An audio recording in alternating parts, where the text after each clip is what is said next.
There we go. Wait for Instagram here.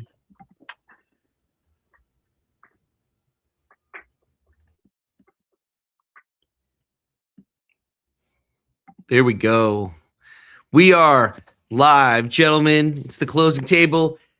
January 30th, last one of the month. And stoked to be here. We got a very cool guest today. We got Blake Murphey, he's a longtime friend of mine who is on the real estate game, but more of the realtor side, I should say. We have a lot of investors, wholesalers, flippers, investors on here, but this is our first time having an actual realtor, someone on the front lines dealing with the retail side. And as always, I'm Drew from Lead House 365, and this is my tag team partner Craig over here. What's up, family? And what's up, Blake? Thanks for being here. How you guys doing? Thank you for having me. Good, man. Tell us a little bit about your real estate journey, I guess, to get started, and how that got going. And we'll see if people jump in and ask some questions as we go in here. Okay. I've been licensed since 2020. I was kind of telling you that right before I jumped on here, but I actually started in 2016 on the marketing side.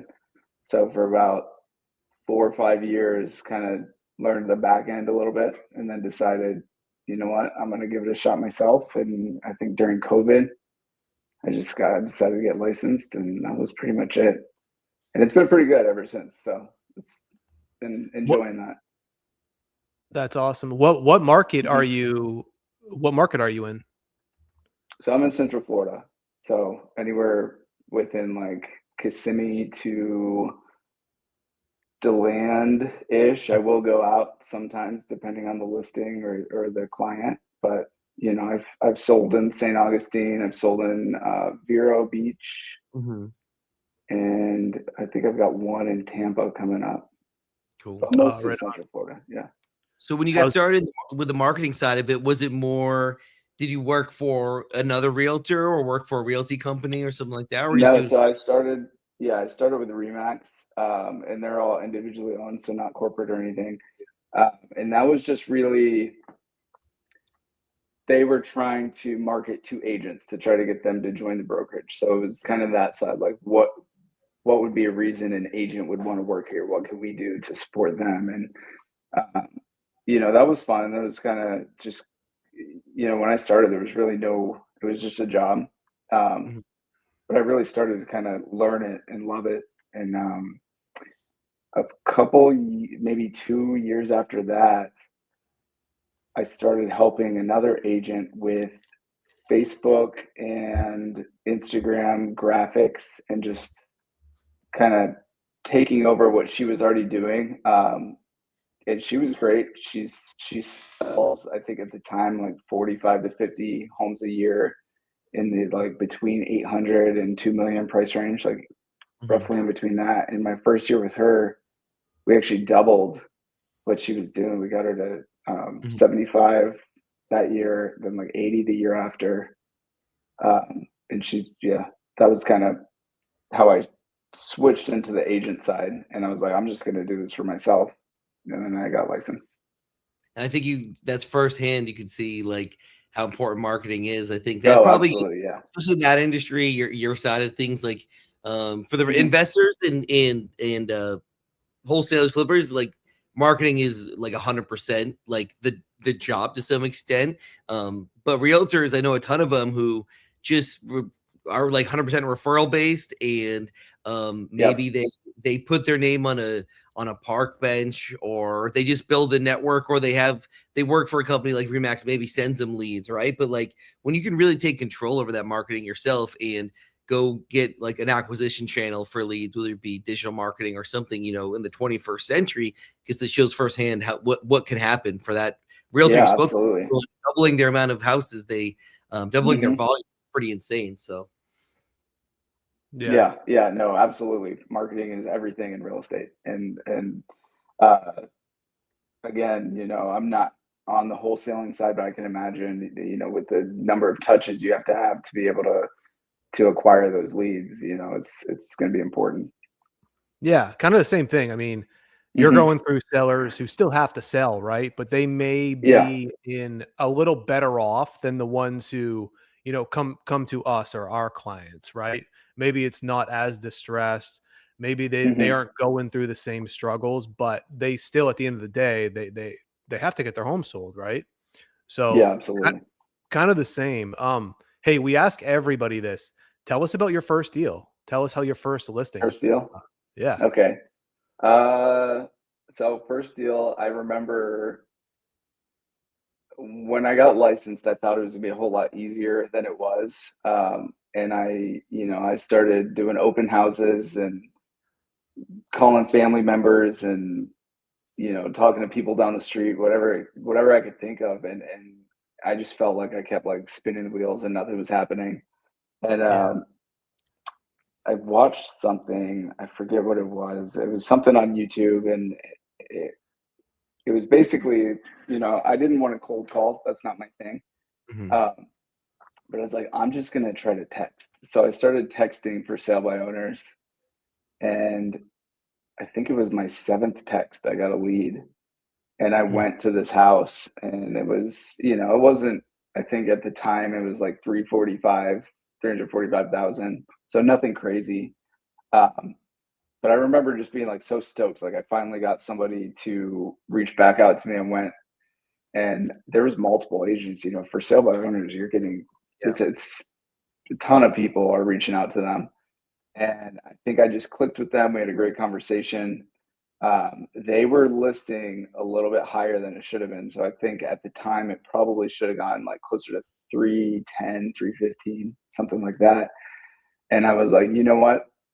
Part of this is like I was so early, I didn't really fully grasp like the difference in listing price and how close you need to be, and why listing at the wrong price can, really destroy your deal. So I was like, yeah, let's go at 345. I told her I was like probably a month, I'd imagine we'll get it under contract. And if you remember, like right after COVID and the rates started dropping to like Mhm. 2.8, I don't even think it was 2.8. It was like around three. um, Prices started jumping. And so I ended up getting that under contract pretty quickly just because people started freaking out. They wanted to, get that house quickly before the prices rose too high. So we sold that one. At the time, it's like you get the inspection report back, and until you've started closing deals, you don't realize like how scary those can be as well. So I'm sure, if you're a first time home buyer or even, an investor, if you're a newer investor, there's a lot that can go down. But I remember thinking like, oh, the deal's dead. Like, I think it was just we had to replace the outside electrical box, and there's a couple other things. But I went to my broker. We talked about it. He talked me through it. Went to the other agent, kind of negotiated back and forth, and got it closed in I think 45 days total from when we listed. So I think I was pretty lucky. I think there's a lot of people, um, especially at first, it's really tough to close some of these deals, and that one was pretty good though. I was stoked. That's Hell awesome. yeah. First deal. Sounds like, it went well. Yeah, yeah, Learning experience, and yeah, top of the hmm market, dude. COVID. Yeah. The rates. definitely got lucky with Dropped. that. Yeah, Yeah. because That's awesome. with those for sale by owners, they a lot of them. There's just a lot of unrealistic ideas. Everybody when they own a house thinks it's worth more than it is just because they've been there and they put the work into it, and Hmm. so we got lucky with that one. Yeah. Also, for sale by owner people, a lot of times the reason why it's for sale by owner is because they're too cheap to hire a realtor. Mhm. Hmm. So it takes someone Yeah, like you to have that conversation with them, like, hey, it's going to be sitting around because, one, you're not a realtor, you don't know what I do or what I know, you don't yeah. have the network, and also I know they don't want to pay the realtor commissions, but again, I mean, they still have to sell. Well, yeah, it's interesting because most of the time too, if you look statistically, and I don't know what the exact statistic is. I'm sure I can pull it up here in a second, but I think it's somewhere like 15 or 20% less it ends up selling for, and the commission you maybe would save like, you know, 2,000-3,000 depending on the price range. And you know, it's insane when you actually run the numbers that they end up losing so much more just by, now it's not everyone, obviously, if they know how to market properly and they know, you know, what they need to get prepared to list, you know, whether it's like their roofs replaced or HVAC and, you know, electrical stuff like that. But most of the time they end up selling significantly less than if it had been listed. Yeah, but it all depends, obviously. But yeah, and then they're kind of trying to negotiate a deal themselves. You know, they're going to rarely win unless, you know, depending on who they are, but like winning in that against another realtor or an investor potentially or something like that. This is a game that you need to be good at if you're going to try to do it yourself. No, absolutely. And I mean, a lot of times too, you know, agents will target that, like, hey, I think I can get us a deal if we go to this, you know, to this for sale by owner. The, you know, the home seller typically doesn't really know like the contract and the outs, and you may, you know, give them an offer that seems like something they want, knowing that, hey, this isn't going to appraise, so we're going to likely get 10-15,000 off this price. Or, you know, I know that my buyer is able to get out with the financing clause, you know, within 30 days because we didn't write a, you know, 10-day financing clause in there. Or, you know, even just the negotiating side up front. Like, there's a lot of things that they miss out on, I think, you know, when they're not represented properly. Yeah. So what do you do currently to get when you do real estate deals? What are you doing currently to generate leads for yourself, for you know, buyers and sellers? So we're in year 6 now. So I would say, thankfully, I'm hitting the referral based side where I don't have to do a ton. I still do a lot of media and marketing. So I kind of like run 2 businesses where I'll do listing photos for other agents, like high-end listing photos, high-end real estate videos. So, you know, I do probably like 3 to 5 million a year, like nothing too crazy on the real estate side. And then I split that with the media marketing side. So right now I'm pretty comfortable. But video is usually like my go-to. Facebook, Instagram, that type of thing. Like if I'm gonna list something, I'll want to do like a community video, or we'll do, you know, what type of foods nearby, you know, stuff like that. Yeah, for sure, makes sense. I think that's one thing is like being up with the times of marketing anything, whether you're trying to sell a house or you're trying to sell anything, like how that looks and appears, and how can you get in front of people, how can you get in front of the masses.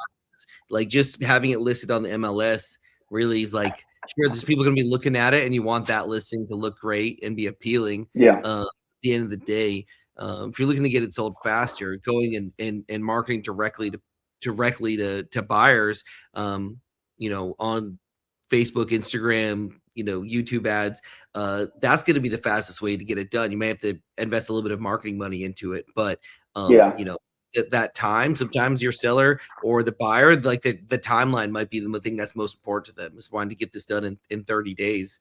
So that's where you got to invest that. Do you have any real estate horror stories? Any deals you've been horror stories? Let's hear them. I mean, there's arguably could be a horror story with almost every deal. You know, it's just the degree of how crazy it gets. Memorable one. Let's see. What was the craziest one? Memorable. I was thinking of how I can relate this to flipping. I had one where we had I met this seller, and he had been working with an agent that they kind of had a system down where, you know, he'd find the deals, they'd flip it, and they'd go relist it. And I was talking to him, and I think he was showing me his timeline, and it was taking like 2 or 3 months, sometimes 6 months to get these sold. And I was like, that's, you know, in this market, and this was in like, you know, 2022-ish, 2023. So like, it shouldn't have taken that long. he'd been doing it for 10, 15, 20 years before that. But we ended up listing, like I finally convinced him, like, let's go with a cutting edge, like, marketing approach. Like we're going to pull out all the stops for this one video, photo, QR codes, like all the stuff at the time. And I remember my open house had a line, which that was one that was like I was really stoked about that. And I had somebody that was a cash buyer ready to put either full price or above asking. We got everything written up. We started going through the house, and there was a lot that was not permitted. And what he had done is, he had these guys that he had built up over the years. He had, pretty much a Rolodex of contractors that he'd call and bring in there. And they were started asking me for the permits, like, okay, we're ready. They want to do their due diligence, obviously. When they're representing their buyer, that's a huge purchase. And even though it looks great and the inspection was great, when certain things aren't permitted like that, it'll just scare people off. Like, even if it was done properly and it was awesome, but we ended up losing that deal because that fell through. The one directly after the buyer's father came to the inspection, I'm sure that's a meme you see, and it happens all the time. The dad? Same thing. The buyer's dad. Yeah, the buyer's dad. Yeah. It was their first time home buyer. They were younger, and he walks through. He's seeing certain things that you see why it wasn't permanent. It's like there was the work was done properly, but it's like I think they converted like an outdoor. I don't want to say it was a shed. It was just like an open area outside the patio, and we turned to a room. Just things like that. And that one ended up falling through. So he had to spend even more we had to permit a couple of those. And that took, 30 days. I think even maybe a little bit longer.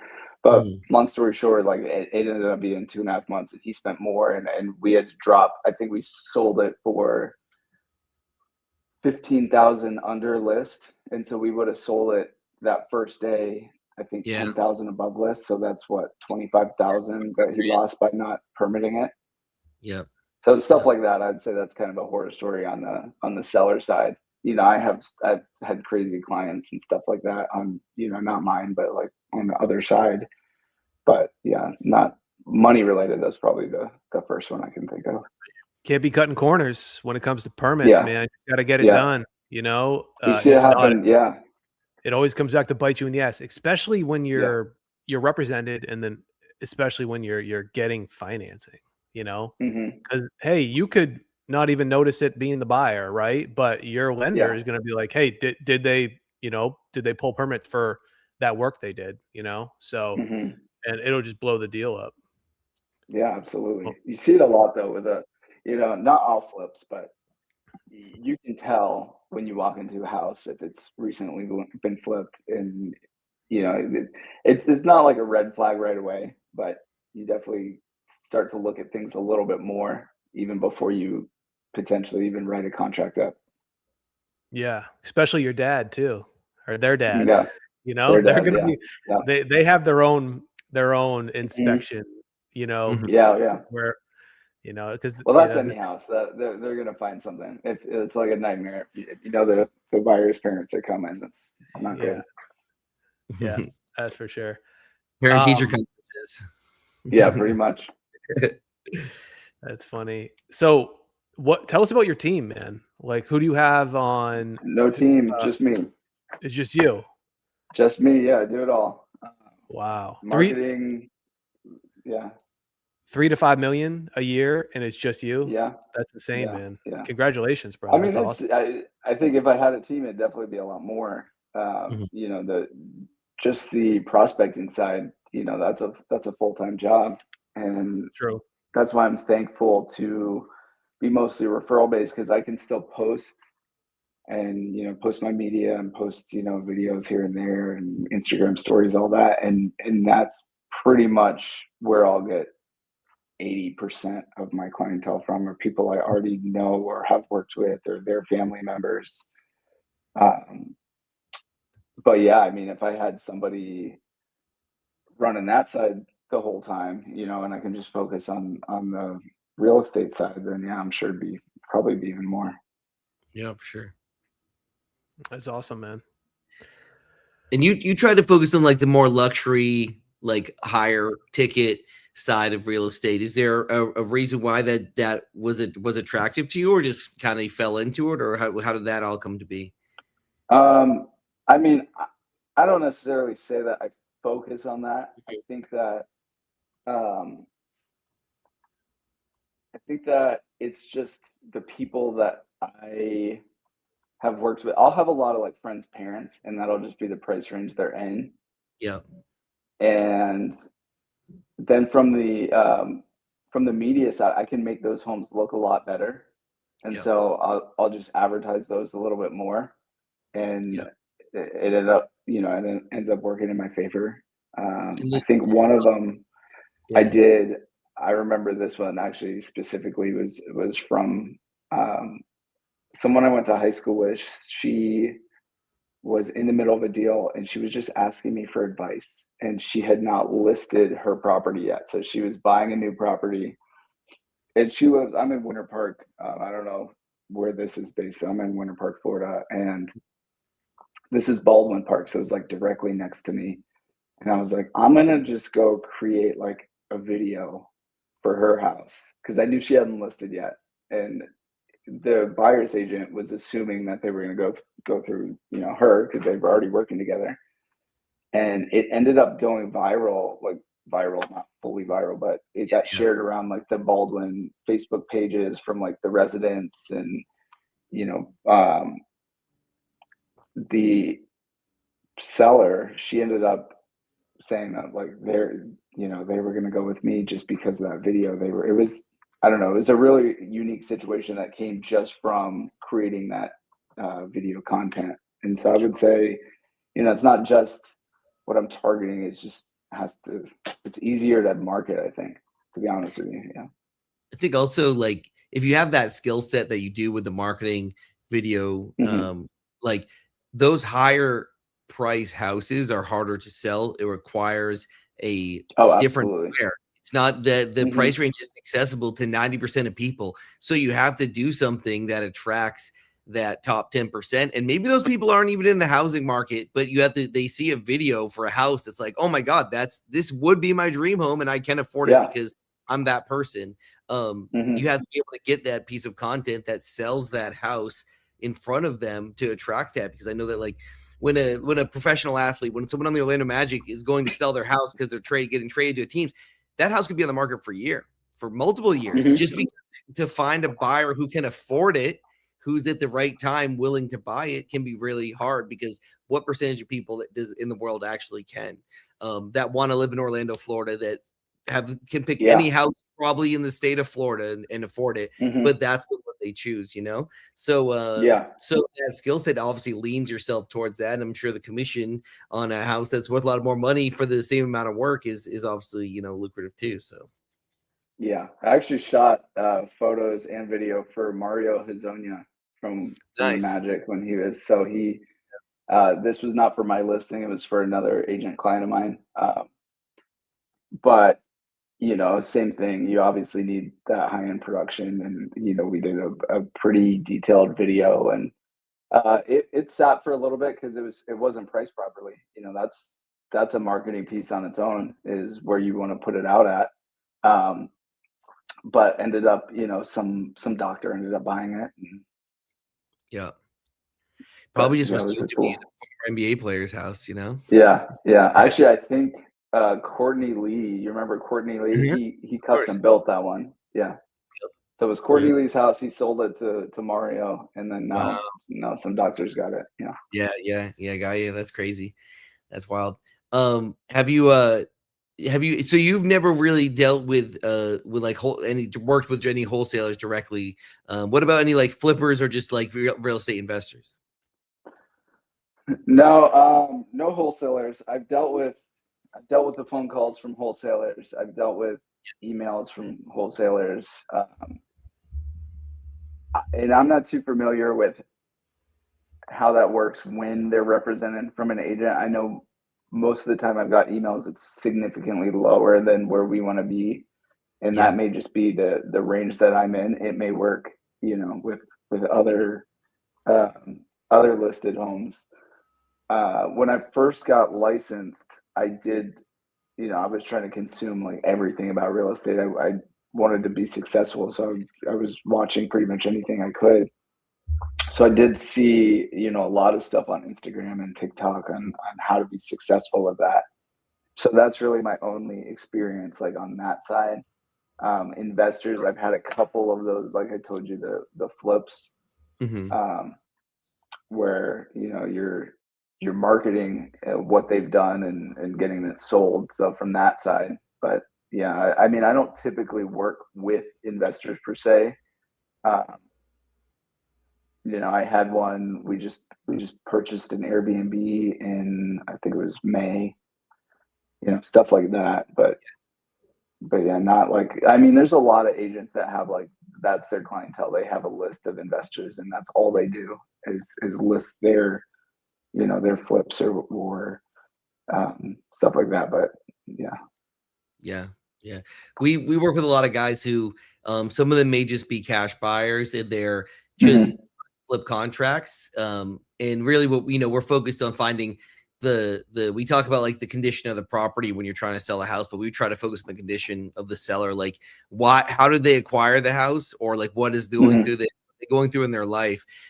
Someone like you who's like a parent of a friend, who's looking to maybe downsize their house or move into a nicer house that's smaller, or wants to relocate to a different area of town, or for whatever reason it is in their life that they want to move, is a completely different persona than our type of clients who they deal with. They deal with people who maybe a loved one, their husband or wife just lost their main source of income and they are going to face foreclosure. So if they don't sell this asset for whatever equity they have, they could potentially lose it because they can't afford the payments, and maybe they can't afford the repairs that are needed to be able to work with someone like you. If they came to you, you'd be like, if the amount of repairs we needed for me to even be able to put this house in the MLS, and they can't afford that, and their timeline is shortened to where they have investor, a cash buyer.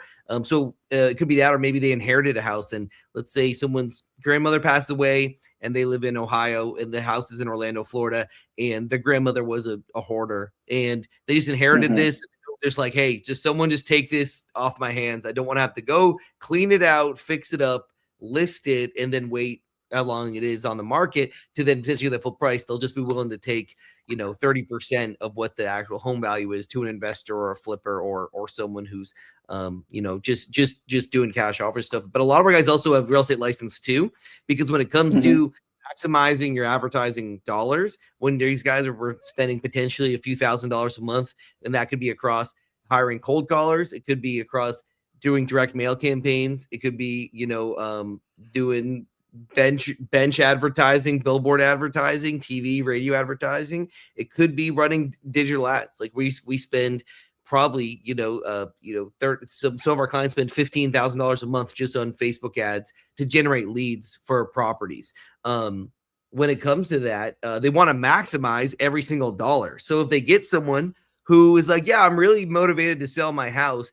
but I will not take less than 20%, 10% under what I believe the market value is. Okay, well then let me list this house for you, and I can work with you on the realtor side. And no matter what, that lead is still turning into money, versus if you're just focusing on the cash offer side, right? Or then you really have to be able to find someone who's willing to be in such distress, they'll take 30% of the value. So yeah, absolutely. Yeah. No, there's always I always tell, when I'm talking to a potential seller, there's always a path. And maybe you want to maximize it, and we want to go out and do the staging, all the photography, video, all that. But there are those clients where they need to get it sold quickly, and they would prefer to do it off market. And they may have bought the house for $30,000 back in 1980, and they just need to get out, and they don't care if they're able to get rid of it. And you know, no hassle. It makes sense for sure. Yeah. Just depends obviously on the, you know, on the type of person and what their needs are. What's been the biggest change in real estate since you first started, you know, 10 years ago to now, or I guess maybe since you got your license to now? That you So yeah, when I first started, I think I wasn't really paying attention to what the market was doing. I had different goals at the time. 2020, obviously, that was just a crazy year for everyone. So I didn't really know. I had nothing to base it off of. You know, I had just got licensed. This is what I know. I remember specifically my broker telling me at the time, like, "Hey, we really need to be pushing out how great this rate is." You know, we were seeing rates of like 2.78, and I remember making a video talking about, like, you know, this is stuff you haven't seen in over 30, 40 years. But I didn't really get it. Like, had I really understood that, I would have probably called like every single person I know. Hey, you need to either refinance or let's see if we can get you qualified. And so that was like, you know, early 2021-ish to like really 2022. It just stayed kind of low and snowballing. And it was a hot market. I remember, you know, there was one of the buyers I was working with, we put an offer in and there was 50 offers. And we ended up winning that one. You know, I had to write a really creative contract, but, you know, 30, 40, 50 offers at a time was normal. In 2022, 2023, it kind of stopped. And really last year, 2020, well, I guess 2024, 2025 has been kind of, I don't want to say stagnant, but it's definitely taken a lot longer for houses to sell. It's kind of leveled off for sure. I just talked to my lender today, just before I jumped on, so I could, you know, see where we're at with rates today. And he said that after the I'll read exactly what he said. But the last, I guess there was a Fed meeting recently. Yesterday. Yeah. And he said it jumped a little bit with that one. And so it's with 1%, it's rates are hovering at like 6, or with a point. I mean, rates are hovering around like 6% right now. Still kind of. Well, we were getting down. I mean, we were like 2 weeks ago, 3 weeks ago, we were seeing stuff at like 5.8, which is pretty good. You know, we were up at 8 in 2024. I think we were at like 8%. So I think there's another thing about 2020 was the time I think everyone could go back and, you know, think about the opportunities you had, but it's so hard to realize the opportunities that are in front of you. But you had so many people who were like, you know, well, if we're going to be stuck at home 24/7, then we might as well live in a place. Let's buy a place that we want. You combine that with, depending on what industry you're in, there were some industries that kind of got ravaged by it. But if you were in some type of digital or e-commerce or medical field, you had, you know, some of the busiest times of just of certain industries booming. After that initial like plunge the stock market took when COVID dropped, then it just like was crazy and soared, and there was so many people doing really well in the market. You also had, you know, the government just giving out money to everyone. And if you were a business owner, they were just giving out like small business loans for like just signing your name, and they'll give you one with like pretty much no interest. So you had just a massive access to capital if you knew what you were doing. And the opportunity was there, and the government was literally just handing out money that so many people probably were like, this is the last bit of money we needed to maybe put a down payment on a house. And at that point, absolutely. The housing rate, actually housing was a lot more affordable then, because there was less people moving, because at right when it first started, because of it. So what's interesting about that is, so that was the very beginning of like 2020 and 2021. But when it started getting into that 30, 40, 50 offer territory, people were picking their second, third, you know, sometimes fifth choices for housing. And what I'm noticing now is a lot of sellers from that time period are selling, and same with the people that moved down here. So we're, you know, obviously we're in Florida. You get a bunch of people that they weren't used to the heat down here. They weren't used to the insurance rates down here. There's a lot of factors that kind of led them to think this was like kind of the promised land of where they want to retire and where they just want to be, you know, now that they're working remote. But between those two, like, we're definitely seeing, like, I'd say it's it's more of a buyer's market here than, I've seen some articles that like Allentown, Pennsylvania, and certain cities in Cleveland or Ohio, like not Cleveland itself, but other places like that, like those are becoming the hot sellers markets, or hot sellers markets, and then down here you're more of a buyer's market. Yeah. So it's interesting for sure. I think Florida, plus like insurance, taxes, hurricanes. I know there's areas of like Tampa that they can't even get homes insured because it's just like it's too expensive, and they know it's only a matter of time before it gets hit by another storm. Well, any of those homes that they're rebuilding, the homes they're rebuilding, like you've got to put them on stilts, and a lot of that stuff, like investors down there, because I have a friend who's a contractor, and he'll go out there and he'll kind of work and get those ready, and to them it's like they may not insure it. They're just going to take the risk because they're getting such a good deal, once you flip it and potentially rent it out or sell it, you're making your money back pretty quickly. I know my grandmother lives in Key West, and like you can't like either you can get it insured or it'll cost more than most people's mortgage payments will just be the absolutely. So, like, why would you pay for that when at the end of the day you pay that for a few years, and then God forbid something does happen, what's going to cost more, like the repairs or potentially whatever might happen from that or what? And then even if you do have insurance, there's not even, like, I know from the last hurricanes that came through, how many people had insurance and were left, hey, their houses flooded here in Orlando, and they couldn't do anything about it because they didn't have specific like flood insurance or this one specific policy that they needed to add on that they didn't know, that a lot of people I know got hit with. So Florida's a crazy, it's like, I think everywhere has like the pros and cons. Like if you do in California, your taxes is going to be insane. There may be benefits you have, and you have to deal with like earthquakes or the brush fires, the wildfires and stuff. Like everywhere comes with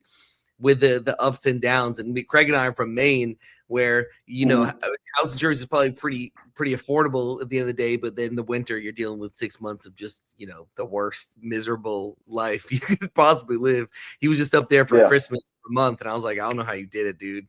It's brutal. Hey, we're getting it down here next week, or this weekend actually. I mean, the cold is one thing. It's the wind, man. It's the wind. And it's so dry, and everything is just like bright gray everywhere, and it's just like depressing. Like here it'll be cold, but like it's bright and sunny and beautiful, just cold. And there's the but like the sun is actually out. Like you won't see sun for weeks up there. It's miserable. Well, at least you guys have a Super Bowl to enjoy. So Craig's a Browns fan though, so he doesn't even get to enjoy that, but it's okay. I get to enjoy it. Can't help you with that one. Blake, in your opinion, man, because you're on the retail side, I know this is pretty common. Why do you think that there is such a high turnover rate of agents? You think it's just the lack of knowledge, willpower, lack of education? I think the barrier to entry to getting your license is too easy, and you're sold a ton of false dreams on how much money you can make in the industry and how easy it'll be to get leads, and then when you do get those leads, like how easy it is to convert those and get them closed, and you've got fees on top of that. Like I have to pay like somewhere between $3,000 and $5,000 in just fees, and that doesn't include what I spend in marketing and other stuff. And by the time you finally get a deal sold, and the other thing is your agent split too. So it depends on where you end up as your brokerage. When I first started, I had and this was a good split, but it was a 70-30 split with 5% on top of that going to corporate. So I remember thinking, I saw my commission check. My first one was going to be like $7,500. And I was like, okay, this is pretty good. This is the first one coming through. And by the time I got it back, I think it was $4,000 something, maybe even like 3.8, something where I was like kind of shocked. Like, okay, I knew it was going to be lower, but I didn't expect that. Yeah. And so I was able to, I just kind of pushed through. I kept my other job, marketing, and doing that. So I was able to stay in the industry and kind of like simultaneously work with the brokerage and be an agent. And I was able to renegotiate my split once I started kind of making a name for myself. But a lot of these other agents, they'll start out with like a 50-50 split. Yeah. So, they're at the open houses every weekend because their team requires them to do that. And then you do end up getting the lead because the team leader is the one paying for the leads, or they have the name. And, by the time they close the deal, they're getting maybe, $2,500, 3,000, which may seem like a lot, but when you're only getting commission, like it's 100% commission based industry, that's not a lot. So, and it's not too different from the guys we work with. You may look to a lead that you get a $30,000 assignment fee on, and you're like, this is easy, hell yeah, and you go buy the watches and go live the life, and then 60 days later you haven't gotten a second deal, and all of a sudden it's not too much to show for that, and you don't know ever how much time might go between deals until you realize that it's about you, it's about how hard you work, and it's about your processes and what you set up, able to be to generate a lead, to nurture it and convert it, and understanding that like those one call lay down layups are more like unicorns. And if your first one is like that, then it's like honestly a disaster. It's not a blessing. You feel like it's at the time, but we see a lot of guys like you want to be beaten down and have it be hard, so you truly appreciate the ones that come easy. For sure. Yeah. I think when I first started, my broker told me a story about how, when you're cold calling and you look at it like, okay, there's a jar of M&Ms and they're all like brown M&Ms, but he's like, there's one green M&M, and that might be, 100 calls that you have to make. You may get that one green one in the first like 5 or 10 that you pick. And then that next, 80 M&Ms is going to be the brown one. And it's the same as cold calling. You may get a lead quickly right off the bat, and you still got to call, 50, 60 people after that. And so you may get a no, but it's part of the game. Too, we have guys, we generate leads for tons of people. We generate leads for hundreds of different types of people, realtors, investors, flippers, and we have guys that we could just send leads, and we'll send them 10. If the first one they get on the phone, if this person is actually interested, they'll get them under contract on the phone, have a contract signed on a phone call, never meeting them face to face, never seeing the house, just crunching numbers, looking at estimates, and saying, hey, this is what I can do for you, because they're just killer sales guys, and they listen to what the seller's going through, and they have empathy, and they relate, and they say, here's how I can help you. And the seller at that point wants to work with them. We have other guys who just see everything as dollar signs and do the numbers work. Oh, the person wants full market value. All right, goodbye. Right? There's no sales skill involved. Like you go into a car dealership, you're willing to just want to pay sticker price, right? Like that's what the salesperson is going to want, right? But like no one wants that. That doesn't mean if you're a car salesman, you just say, sorry, if you're not willing to pay the price on the sticker, you got to go. Like, good luck buying a car. But it's just that. It's like the who and the person themselves and what their work ethic is and how good their skill set is. And when you go in, you have to negotiate with maybe a buyer's agent or a seller's agent. Your skill that is whether that deal falls through or it comes through. And if someone wants you to sell them why they should hire you as a realtor, like that's a skill set in itself to sell to them. Yeah, absolutely. No, 100%. Yeah. I think it's kind of like equal, like the reason we see such a high turnover rate of investor clients is probably the same reason why, the residential. Hey, hold on. Can you hold on 1 second? Yeah. I was saying it's kind of the same. A lot of realtors probably see the shiny object syndrome, right? To where they are expecting to make X amount of dollars in a short amount of time because that's what they're used to seeing, on social media or That's what they want to believe, but it's all about the person. When you're 100% commission dedicated, the only way you're going to eat is if you go out there and make it happen. It truly, it brings out people's colors, right? And that's one of the reasons why a lot of people they can't do it. It's because they're used to collecting a check 9 to 5, and they try to make this leap into something else, like being an agent or an investor on commission only, and it's completely different than what they're used to. When most people are totally comfortable in that 9 to 5 where they only make you work just hard enough not to get fired, right? Yeah. Whatever that level is, you just find that level and you just sit there for the rest of your life, right? And then the people who do go make that leap, it's sink or swim. So yeah, that turnover rate for realtors, it's no different than what we see. Like how many guys we worked with last year, we hit them up to see if they need some help. We could help them out, and they're like, "Oh no, I'm out of the game. I'm back door dashing," or I'd imagine that side is tougher because we at least have, there are brokerages that will provide leads to you, or will provide, they'll already have the contract already set up for you. But to be able to just wholesale and just cold call and convert those, I think would be, again, it's not my wheelhouse at all, but I think it'd be tougher. Yeah. Well, I mean, we make it easy for them. We source from the lead. We source from the lead. Yeah. It's all inbound. It all has motivation. It's always off market. All they have to do is close. That's one thing, is like that fine line that me and Andrew, we talk about almost every week on our weekly meetings, is like where we're at. Hey, we got you the leads. If you guys can't turn it into money, then that's you. I mean, that's the hardest. Getting the lead is by far the hardest part. By far. Mm-hmm. Once you have them, it's so much easier, because it's all conversations and relationship based. But getting that initial lead, I mean, that's easily the toughest part on my end as well.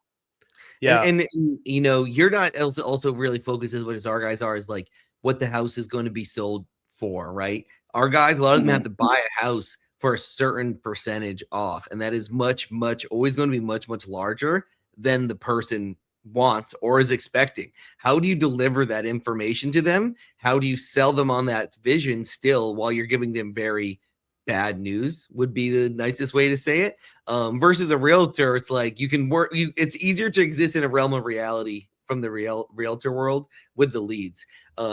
Every single lead, for the most part, depending on what they're going through, most of the time, I don't know what percentage of the time, Craig, do you think people actually understand what the offer is about to be when you give it to them? I mean, I don't know, man. Probably less than 30. It's kind of like first they need 70%. People are going to be like, "That's really low. Holy shit!" 70%. You're talking about the formula. I don't know. I'm saying like when you're delivering someone their cash offer, right? As an investor, a real estate wholesaler, or maybe a flipper, you have to deliver them this information of what you're willing to pay for it. Yeah. And it's never going to go over well. And that is a skill set within itself. With a realtor, it's like you're probably within some range of what they think they can get for the house. Hey, here's the options. If you do this, this, and this, we might be able to get to this. If you leave it the way it is now, it's going to be this. Whereas as cash buyers, like it's always going to be like 30 cents on the dollar. Well, yeah, as a wholesaler or a cash buyer, they need to buy it to make money, whereas Blake's primary customer is buying it to live in it, right? Yeah.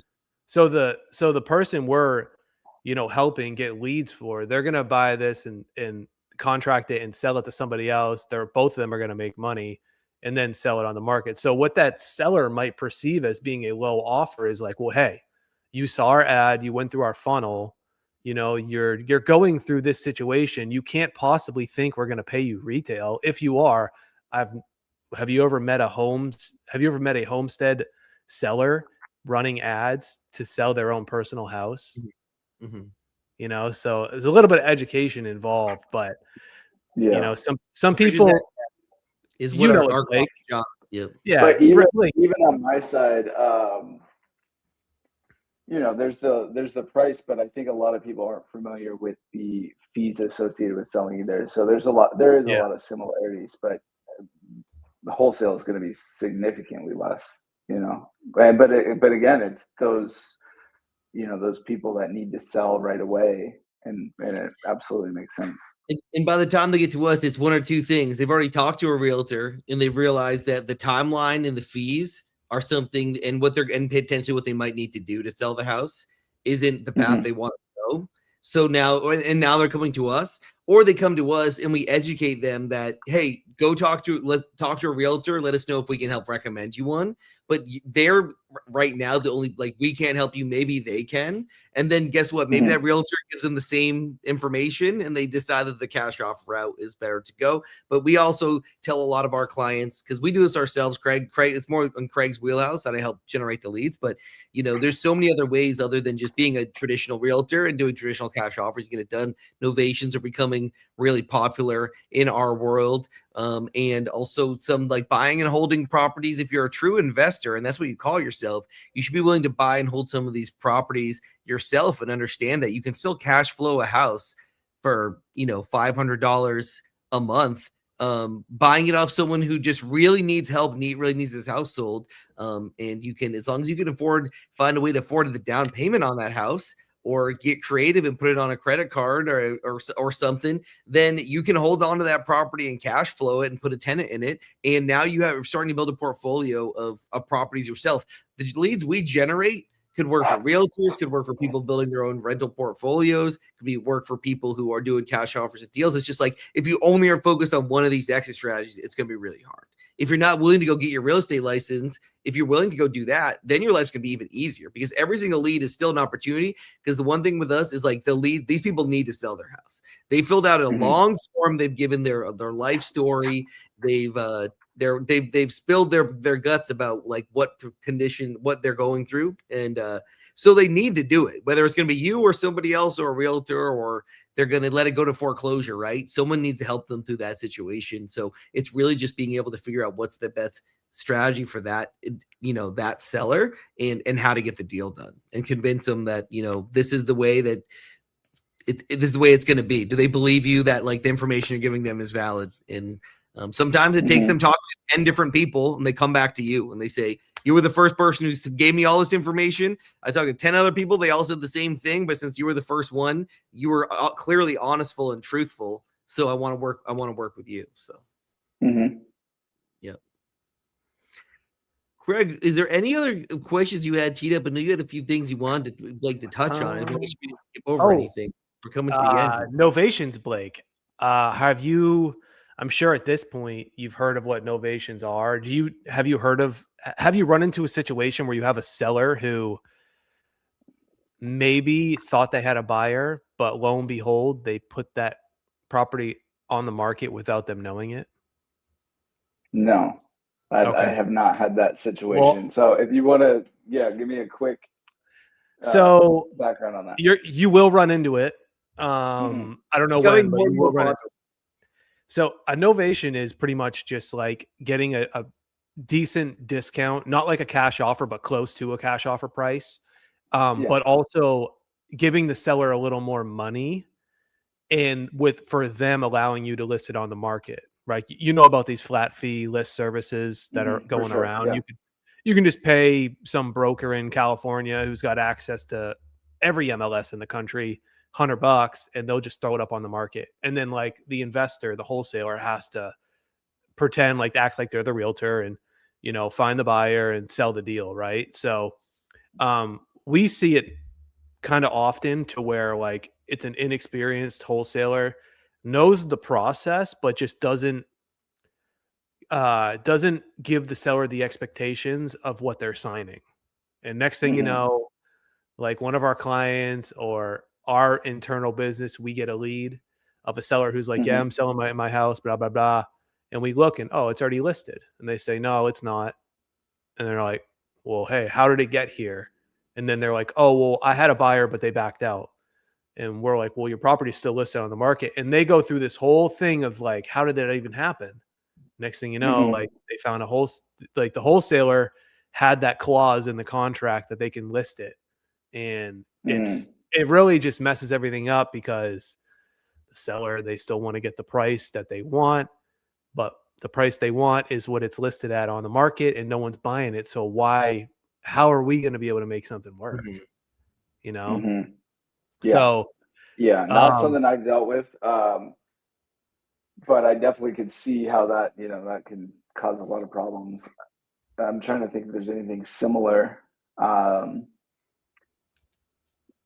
I've had stuff where we've listed significantly higher than I knew it was going to go for, and we ended up just renting it out. But nothing quite like that. Where there's a big news story of it in Phoenix of people just like door knocking and getting houses under contract, door knocking by just very kind of like unethical practices, unethical practices, people not knowing what they're signing. Next thing they know, their house is listed on the market for sale by owner, but it's actually, that's crazy. I'll have to look into that. But you basically get power of attorney over the house, get them to sign it, basically list it, and take your commission off of whatever it goes for. But you can put the price at whatever you want. There was a big class action lawsuit where the DA of Maricopa Valley in Arizona was really it was like a big news story there. It was happening a lot, but it's coming up more and more. And it can be a strategy that can help people if you do it the right way, if you have a good heart about it. Like you're an investor, you're honest about it for sure. And you're telling them like, hey, if you want to get a little bit more money, if you need a little bit more money, I can still work with you. We can do it this way, right? Which this is the price you can get for that, right? And then it's the investor taking that commission instead of maybe an assignment fee or whatever it might be. And then, but yeah, it's going to come up a lot more. It's kind of like circumventing the actual like getting your license process to where like anybody, Tom, Dick, or Harry can list a house on the MLS and for someone, doing this process. But what do you think, as we wrap up always like this, like, what do you think about the industry going forward? Where do you see it going? There's a lot of talk about, what is it, like 50-year mortgages they might introduce, and what that would do to the industry, and where do you think kind of like those types of conversations are going to go? Yeah, I mean, I've heard that. We obviously have to see it like drawn out and how serious they are about that. I mean, I think obviously that ends up happening. Values are going to continue to go up. They're already still, even here, they're still going up. As far as like where I see there's a lot of AI being implemented. So I think that's kind of my biggest, not concern, just I think that's going to be a major shakeup. There's a lot you can do on your own as either the seller or the buyer, if you're really comfortable with how to use AI. So I think you're going to see a lot more for sale by owners with platforms like Zillow pretty much offering everything you need on that. I have a listing coming up next week in Claremont, and there's one of my client friends just said that we used to be able to publish open houses from MLS, and it would be like the first thing that shows. Now, unless you're one of Zillow's partners, I forget what the exact name is, but it's some new program that they've rolled out where they're paying to basically I think it's called Showcase. And if you're not a Zillow Showcase partner, it basically like throttles your listing to the bottom, because they're not required to push yours above what some of the people are paying. And so if you're, a home seller, you could just pay for that type of service. So there's a lot, I think, with that side of it, that there's just gonna be a shakeup. It's hard to say until we get there, but I think it's stuff that, you can predict what's going to happen if rates fall or, certain things happen within the world. But when you start really changing things up, it's hard to say what can happen.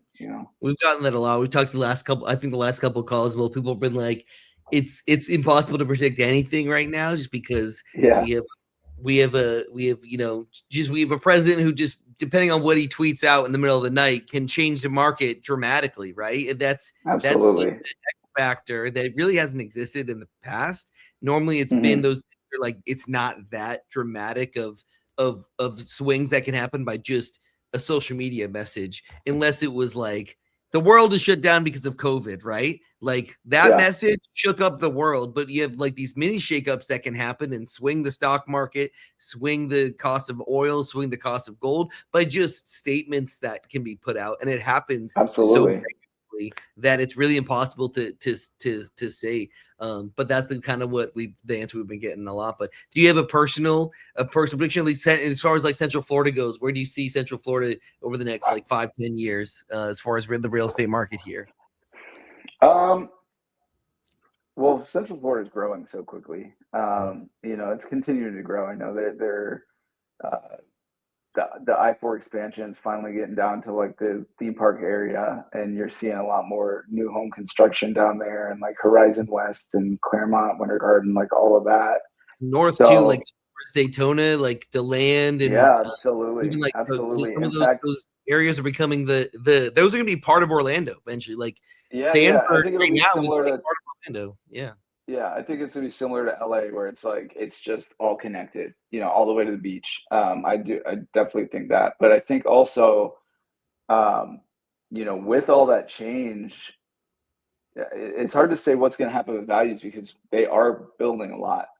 I think your core areas are going to continue to get more expensive, like your, Maitland, Winter Park, Orlando itself, that type of stuff, Dr. Phillips, all the stuff that's been there, for the last 50, 60 years, those values are going to rise. But a lot of the stuff on like the fringe areas, I think you're going to see some more affordability. Insurance, I think we'll have to go through another like 2 or 3 hurricane seasons. I think we got lucky this last one without, any major storms hitting the US. If that continues to happen, I think they're also trying to like reform the premiums. I heard that. So I think values are just going to continue. Before the last 10 years, it's gone up roughly like 10% each year.